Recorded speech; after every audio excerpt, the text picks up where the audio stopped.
He snatched the queen's accursed sword.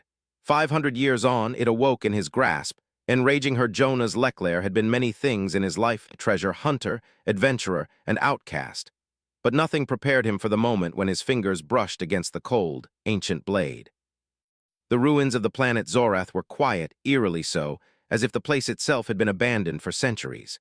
Towering stone structures loomed overhead, their edges worn by time, their purpose long forgotten by most. Yet Jonas, with his sharp eyes and keen instincts, knew there was something special hidden here. He had spent weeks combing through these ruins, using the last of his credits to purchase the maps that led him to this remote corner of the galaxy. Zorath was a dead world, its once great civilization wiped out in an ancient war. But where others saw a lost planet, Jonas saw opportunity. Ancient artifacts were worth more than gold in the black markets of the Outer Rim, and legends told of a weapon, an artifact, that was as powerful as it was cursed. And now, after days of searching, Jonas found it, the sword. It lay on a stone pedestal deep within a forgotten temple, its blade dark and jagged, unlike anything he had ever seen. The hilt was adorned with strange symbols that glowed faintly, and as Jonas approached, he felt a strange pull, a sense of foreboding mixed with an undeniable curiosity. He knew that every treasure had a story, and some stories were best left buried. But Jonas was no coward, and his greed overshadowed his caution. The moment his hand wrapped around the hilt, the world seemed to shift. A strange energy surged through his body, and for an instant, Jonas felt as if he had become one with the weapon. His heart raced as a deep, almost primal voice echoed in his mind, speaking in a language he couldn't understand.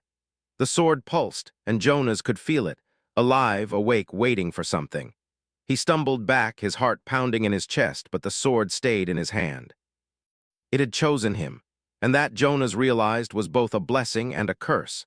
He didn't know it yet, but that simple act, gripping the cursed sword, had set in motion events that would change everything.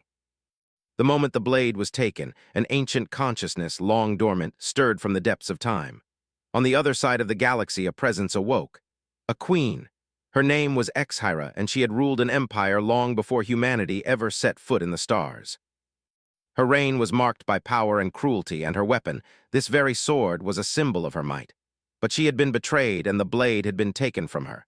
Now, centuries later, she felt the familiar pull of the sword's energy. Someone had claimed it. Her rage was immediate and overwhelming. The sword was hers. It was her soul, her connection to the stars themselves. And now a mere human had stolen it. She would make them pay. Back in the temple, Jonas stood frozen, still clutching the sword. The strange hum in the air had faded, but he could still feel the heat of its power coursing through his veins. It was intoxicating, like nothing he had ever experienced.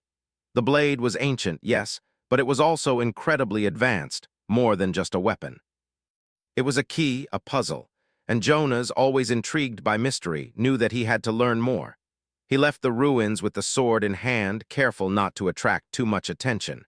He didn't want anyone knowing he had found it, especially not the local authorities. If the sword was worth as much as he thought, it could fetch a small fortune on the black market. And Jonas needed credits, lots of them. As he boarded his ship, a sleek, aging freighter, he couldn't shake the feeling that something was watching him. The ship's engines roared to life, and the atmosphere inside the cockpit seemed heavier than usual, like the air itself had thickened. He pushed the strange thoughts aside and focused on the stars stretching before him. The journey back was uneventful, but that feeling lingered, uneasy, unsettling. The sword, though, was still in his possession, and it seemed to call to him. As he rested his hand on the hilt, a flicker of light danced in the corner of his eye, and he glanced out the cockpit window. Nothing, just the void of space. But as he looked back at the sword, the light blinked again, this time more pronounced, as if the blade itself was reacting to something unseen. He pulled his hand away, confused, but before he could process the situation, a voice entered his mind, a whisper, low and chilling. "Return what you have taken or suffer the consequences." Jonas recoiled, his heart skipping a beat. He was alone in the cockpit. There was no one there. He glanced around, trying to steady his breathing. It was impossible. This couldn't be real. Yet the voice, a woman's voice, cold and regal, lingered in his thoughts. He had been a treasure hunter long enough to know that the universe was full of strange occurrences, but this was different. The sword was more than just a relic. It was alive, and something wanted it back. Jonas couldn't shake the feeling that he had made a terrible mistake. But it was too late. The sword was his now, and he wasn't going to give it up without understanding its power. His ship jumped into faster-than-light travel, heading back to the nearest trade hub. Jonas thought about his next move, about what he could do with the fortune the sword would bring him. But that nagging voice, that strange presence in the back of his mind, never stopped whispering. It was a warning, a promise of something terrible yet to come. The Queen's rage was just beginning, and Jonas had no idea how much he had already set in motion. Jonas landed on the bustling trade hub, a world of neon lights and overcrowded markets, far from the eerie silence of Zorath. His heart still raced from the encounter with the sword, the voice, the strange pull it had on him. He told himself it was nothing, just the effects of too many long days of travel. But deep down, a voice in his mind whispered that something far more dangerous than a simple relic was now part of his life. He made his way through the crowded streets of the hub, keeping the sword carefully hidden under his coat. The last thing he needed was unwanted attention, especially from the local authorities or rival treasure hunters who had a sharp eye for rare artifacts. The sword wasn't just valuable, it was powerful, and that power was starting to feel too real for comfort. Jonas headed to his usual contacts, familiar faces in the seedy underworld of the black market. He needed to offload the sword quickly and get the credits he so desperately needed. The sooner he could turn this strange weapon into money, the sooner he could forget about it. He had always known that some things were better left undisturbed. But now, as he looked over his shoulder, he realized there was no going back. The sword had already chosen him. His first stop was the office of Darnell Voss, a well-connected smuggler who could move almost anything. Darnell's office was tucked away in a back alley, the kind of place where shady deals and dangerous whispers happened behind closed doors. As Jonas walked in, Darnell barely looked up from his desk. "What have you got for me this time, Leclerc?" Darnell asked, his voice low but sharp, his eyes scanning Jonas as if he already knew the treasure hunter's intent.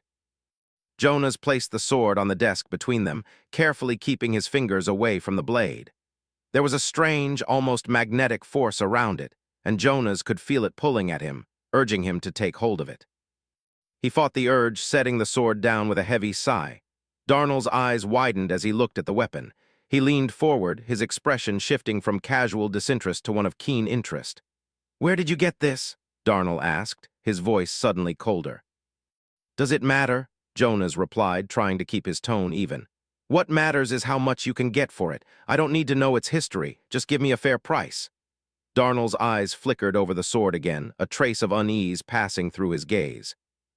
"You should be careful, Leclerc. Some things are better left untouched, especially something like this." Jonas's impatience flared. "I've been careful, Darnell. Just take it and give me the credits." Darnell didn't move for a long moment, his fingers drumming lightly on the desk. Finally, he nodded slowly.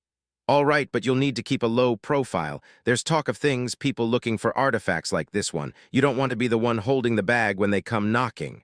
Jonas shrugged. "Let them come. I've dealt with worse." He didn't know it yet, but those words were a promise he would soon regret. With the transaction complete, Jonas left Darnell's office with his credits in hand. He couldn't shake the feeling that he had made a mistake, but the weight of the money was enough to push the doubt aside, for now. As he made his way back to his ship, Jonas heard whispers of a bounty hunter from a nearby world looking for a rare relic, one that matched the description of the sword. The news unsettled him, but he dismissed it as just another rumor. After all, the black market was full of stories like this. But something about the sword, about the voice he'd heard in his mind, lingered. That night, as Jonas lay in his bed aboard his freighter, he couldn't sleep. The sword, still hidden in the cargo hold, seemed to call to him. The whispers in his mind were getting louder, but he tried to ignore them. He was no stranger to the oddities of the galaxy, but this felt different. He stood up, the urge too strong to resist. His feet moved of their own accord, guiding him to the cargo hold. As he approached the sword, he felt a chill run down his spine. The air around it seemed to vibrate like the blade was alive, waiting. Jonas hesitated, unsure of what he was about to do, but his hand reached for it anyway. The moment his fingers brushed the hilt, the world around him shifted. A cold, otherworldly presence surged through him. It was as if his very soul was being pulled into the blade. He gasped, his vision swimming as strange images flashed before his eyes. He saw a grand throne room, a powerful queen sitting upon it, her face regal and cold. Exhyra, her name echoed through his mind, as if the very thought of her was written into the fabric of the universe itself. The queen's eyes locked with his, and a sense of terror gripped Jonas's heart. There was a storm in those eyes, a storm of rage that had been brewing for centuries. She was alive, trapped within the sword, and now she knew he had taken it. The thought of it filled him with dread. This was no mere artifact, it was her. It was her soul bound to the sword. "You have taken what is mine," the voice whispered again, louder this time, filled with fury. "Return it or suffer the consequences." Jonas dropped the sword as if it burned him. The presence faded, but the voice lingered, haunting him in the back of his mind. His breath came in short, panicked bursts as he stumbled backward. His hands shook as he tried to make sense of what had just happened. He couldn't understand it. This wasn't just a curse. It was a warning, a threat from someone, or something, powerful beyond his comprehension. The next morning, Jonas tried to convince himself it had all been a dream, a result of too much stress, too many sleepless nights. But deep down, he knew that wasn't the case. The sword was no ordinary artifact, and the queen, whoever she was not going to let this go easily. As he prepared to leave the trade hub, he heard the news again, louder this time. The bounty hunter was getting closer, and there were rumors of an entire fleet of mercenaries searching for him. They were looking for the sword. They were looking for him. Jonas knew he was in deeper than he'd ever imagined. But what could he do? He couldn't return the sword now, not after everything that had happened. And there was something inside him, a flicker of curiosity and fear, that told him he had to find out more about this queen, this Exhyra, and the curse that bound her to the blade. He was about to discover just how far he was willing to go to protect his life, and just how much power the sword truly held. Jonas had always been a man who trusted his instincts. They had kept him alive through countless dangerous missions, through hostile encounters with smugglers, mercenaries, and even the occasional rogue alien species. But now, as he sat alone in the cockpit of his freighter, he wasn't sure what to trust anymore. The voice that had haunted him since he first touched the sword was still with him. It lingered in the back of his mind, whispering in a language he couldn't understand, but he could feel its power, its anger. Every time he tried to push it away, it came back stronger, more insistent.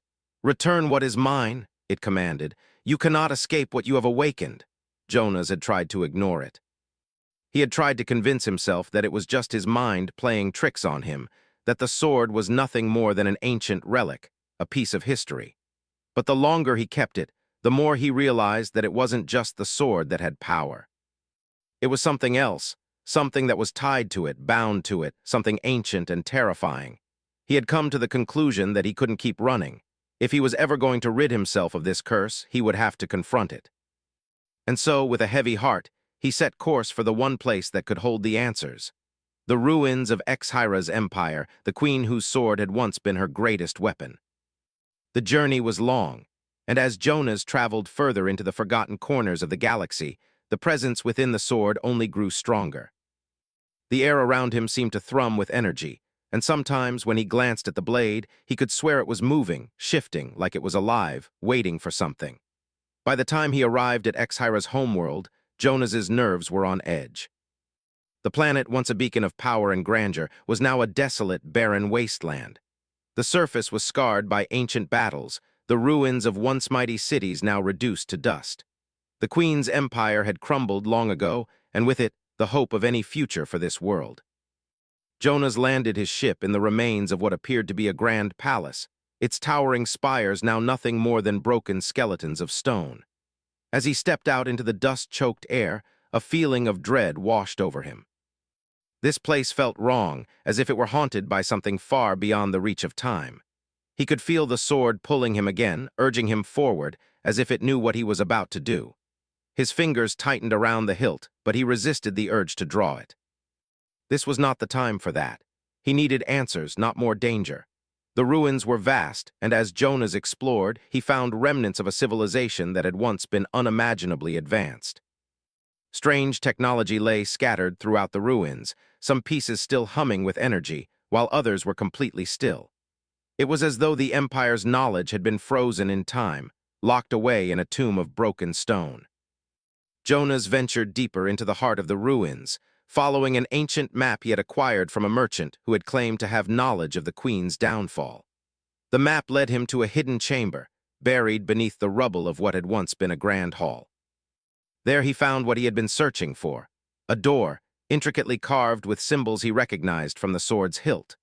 With a sense of growing unease, Jonas pushed open the door, which creaked in protest, revealing a dark, damp room beyond.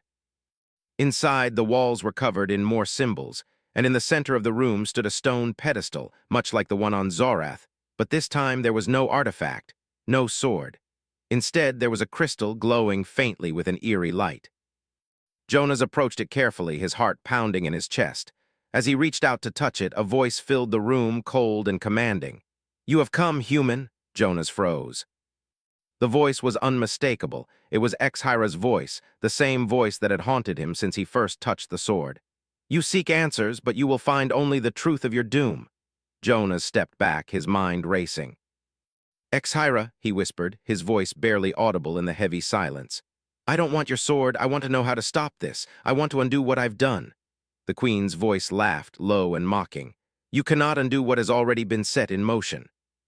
The sword is bound to you, just as I am bound to it. The price you pay will be greater than you could ever imagine." Jonas's hand trembled as he reached for the crystal, and as his fingers brushed its surface, a surge of power shot through him. His vision blurred, and for a moment he felt as if he were standing in another time, another place.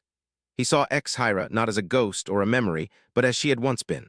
A powerful, cruel queen ruling over a vast empire, her eyes cold with ambition and pride.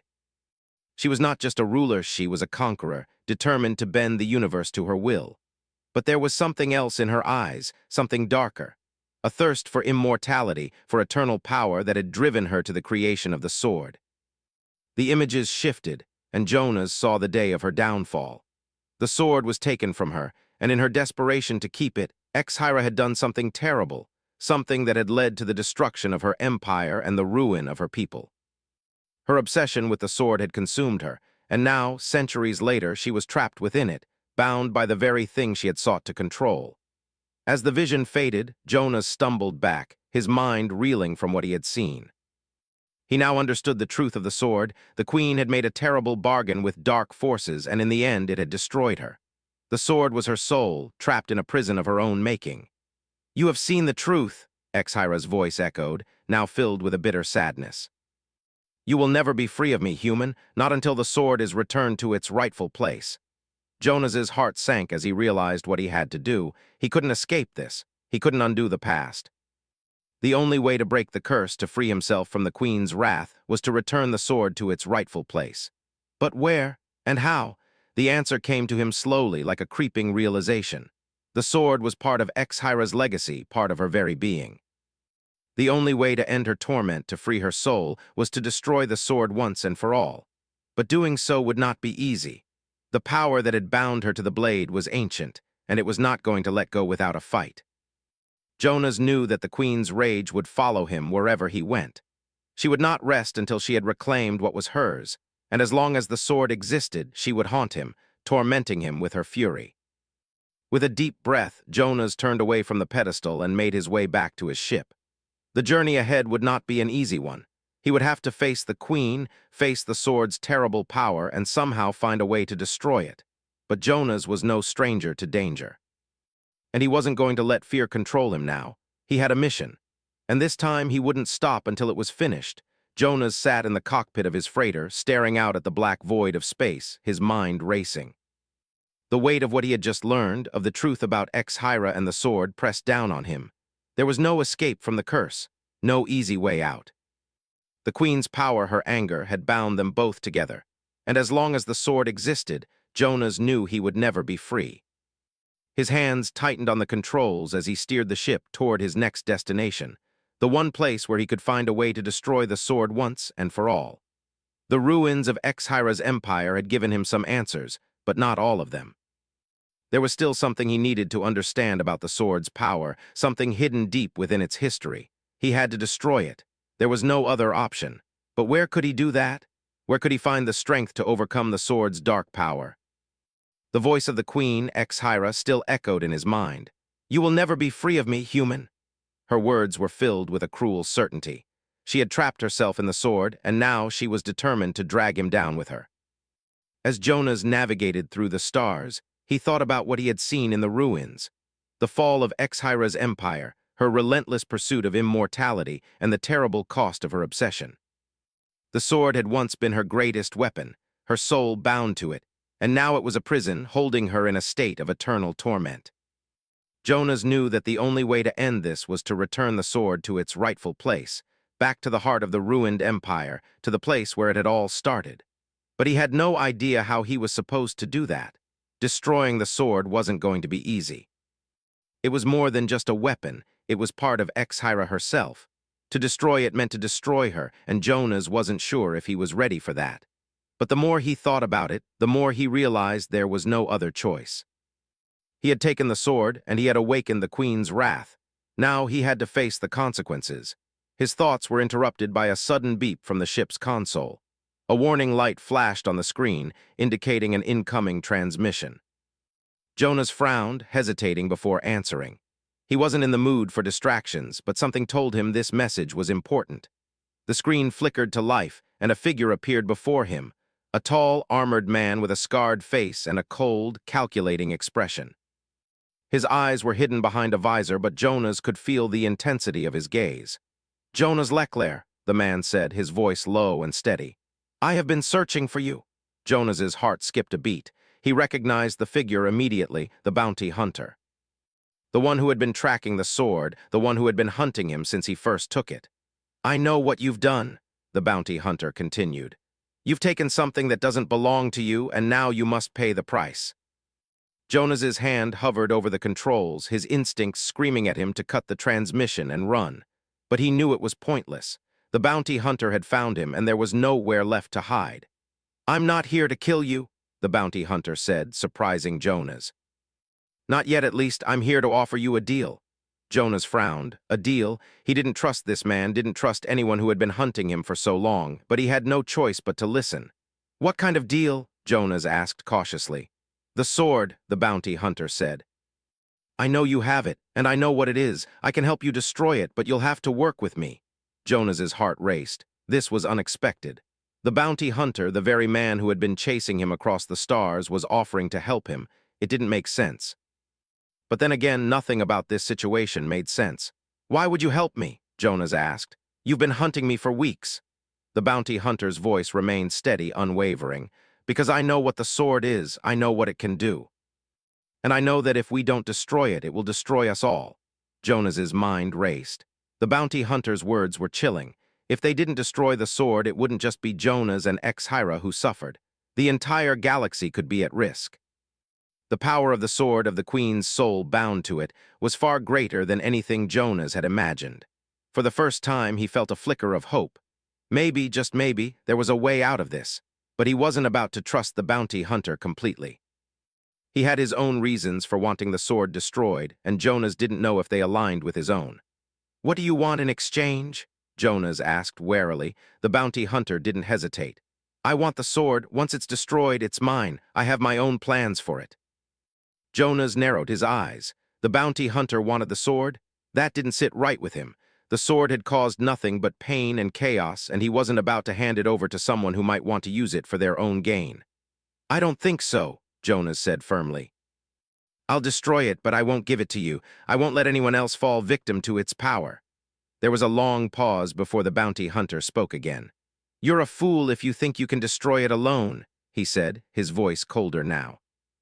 "But if that's how you want it, fine. Just don't say I didn't warn you." The transmission ended abruptly, leaving Jonas in silence. He sat back in his seat, his mind racing. The bounty hunter was right about one thing: destroying the sword wasn't going to be easy. He didn't know what kind of power was locked inside it, but he knew it wasn't something that could be easily undone. Jonas turned the ship around, heading back toward the ruins of Exhyra's empire. The bounty hunter might have been a threat, but Jonas knew he couldn't afford to waste any more time.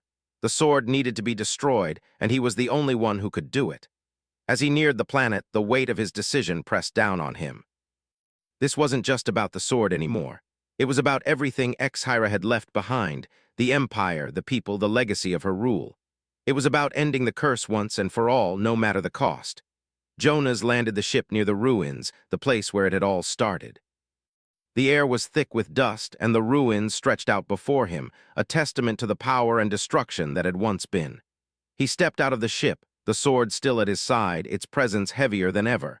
He knew what he had to do. He just didn't know if he was strong enough to do it. But as the wind howled through the broken structures, Jonas set his jaw and moved forward. There was no turning back now. The Queen's wrath was already upon him, and the only way to end it was to face her, to destroy the sword, and to free himself from the nightmare he had unleashed. Jonas stood at the edge of the ruined palace, staring at the remnants of a once glorious empire. The wind blew through the broken stones, carrying with it the scent of dust and decay. The sword at his side seemed heavier now, its presence more oppressive than ever. He could feel Exhyra's consciousness stirring within it, her anger, her hunger for power. She was still there, still watching him, still whispering in his mind. "You cannot escape me," the voice echoed, colder than ever. Jonas clenched his jaw and forced himself to ignore it. He had come too far to turn back now. The sword had to be destroyed, and only he could do it. There was no more running, no more hiding. This was the end. He had learned enough in the ruins of Exhyra's empire to know that there was only one place where the sword could truly be destroyed, the heart of the empire. Deep beneath the palace lay a chamber, an ancient sanctum where Exhyra had once stored her most powerful artifacts. It was there, in the heart of the broken empire, that the sword had first been forged. And it was there, Jonas believed, that the key to destroying it lay. The journey to the sanctum was not easy. The ruins were vast, the way treacherous, and Jonas could feel the weight of the Queen's presence growing stronger with every step he took. It was as if the land itself had become an extension of her power, a dark reflection of the empire she had once ruled. As he ventured deeper into the heart of the ruins, he could hear faint whispers, Exhyra's voice, calling to him, coaxing him, threatening him. He tried to ignore it. He had to stay focused. He had to destroy the sword. Finally, after what felt like hours of navigating through narrow, winding corridors and ancient stairwells, Jonas reached the sanctum.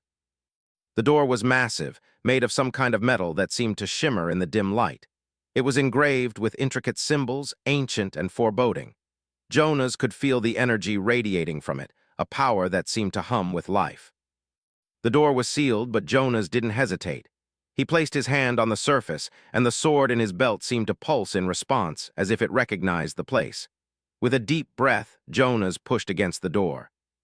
It groaned, resisting at first, but then slowly began to open, revealing the dark chamber beyond. Inside, the air was thick with the scent of old stone and forgotten power. In the center of the room stood a large, circular altar, its surface covered in strange, glowing symbols.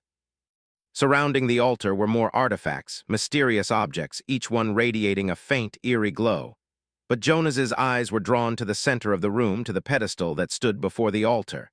It was empty. The sword was gone. Jonas's heart skipped a beat. Where was it? He had come all this way, fought through all the whispers, the doubts, and the fear, only to find the pedestal empty. "Looking for something?" Exhyra's voice rang out in his mind, as sharp and cold as a blade. "The sword is no longer yours. It never was." Jonas spun around, his hand instinctively reaching for the hilt of the sword, but it wasn't there. He felt exposed, vulnerable, as if he were standing in the eye of a storm. And then out of the shadows, Exhyra appeared. Her form was like a ghost, a dark silhouette of regal power. She was not physical, not yet. But Jonas could feel her presence, feel the weight of her rage pressing down on him. Her eyes, once cold and calculating, now burned with a fire that he could almost taste. "You should have left me to rest, human," she said, her voice filled with an eerie calm. "Now you will pay for your arrogance." Jonas's heart raced. He had come to destroy her, but he had not expected this. He had not expected to face her directly, to feel her presence so powerfully. But as the Queen's form materialized, Jonas realized the truth. Exhyra was not just a soul trapped within the sword. She was a part of the very fabric of this place, of the ruins themselves. And as long as the sword existed, she could never truly die. "I will never let you destroy what is mine," Exhyra continued, her voice growing louder, more forceful. "You cannot break the bond between me and my sword. You cannot escape me." Jonas swallowed hard, trying to steady his breathing. He couldn't let her control him. He couldn't let her win. He had made it this far, and he wasn't going to back down now. He needed to find a way to break the connection, to destroy the sword and end this once and for all. "You're wrong," Jonas said, his voice firm though his heart was pounding in his chest. "I came here to destroy the sword, and that's exactly what I'm going to do." Exhyra's laugh echoed through the chamber, cold and mocking. "You think you can destroy me? You think you can undo centuries of power, of rage?" Jonas reached into his jacket and pulled out the sword. It was as if it had been calling to him, beckoning him to take it once more. He felt its power surge through his body as he gripped the hilt. But this time he didn't feel the same intoxicating thrill. This time he felt a deep, gnawing fear. He knew that using the sword was not the answer. It was the source of all the pain, all the destruction. He could feel Exhyra's rage growing, her power twisting around him. The very air seemed to press in, thick with the queen's anger. She was trying to control him, trying to bend his will, but Jonas fought against it. "You are nothing," Exhyra's voice hissed. "You are a fool to think you can challenge me." But Jonas wasn't listening anymore. He wasn't going to be her puppet. He wasn't going to be anyone's tool. With a sudden, desperate motion, he raised the sword high above his head and plunged it downward, toward the altar. The sword struck the altar with a deafening sound, and for a moment everything went still. The world seemed to hold its breath. The power within the sword throbbed, as if it were alive, as if it were struggling against the inevitable. And then, with a sudden flash of light, the sword shattered. The force of the explosion sent Jonas stumbling backward, but he held his ground. He looked up and saw the fragments of the sword floating in the air, glowing with a bright, blinding light. The queen's voice screamed, a terrible, anguished wail that echoed through the chamber. "No," Exhyra cried, her form flickering, wavering. "You cannot destroy me." But it was too late. The sword was gone, shattered into 1,000 pieces, and with it the queen's power began to fade. The light in the room dimmed, and the oppressive weight of her presence lifted. Exhyra's form flickered one last time, her voice echoing in a fading whisper. "You may have one human," she said, "but my legacy will live on." And then she was gone. Jonas stood there for a moment, staring at the empty space where the queen had been. The chamber was silent now, the only sound the soft hum of the ruins around him. The sword was gone. Exhyra was gone. He had done it. He had destroyed the sword and ended the curse. But as he looked around the empty chamber, Jonas couldn't shake the feeling that something had been lost. The queen's legacy, her power, might have been destroyed, but the memory of her empire would remain. And in the end, that was what mattered most. Jonas took a deep breath and turned to leave the sanctum. He had come here to destroy a sword, but he had also discovered something deeper. The power of the past, the weight of history, would always linger, even after the battles were won. But for now, Jonas had earned his freedom. The curse was broken, and he was finally free.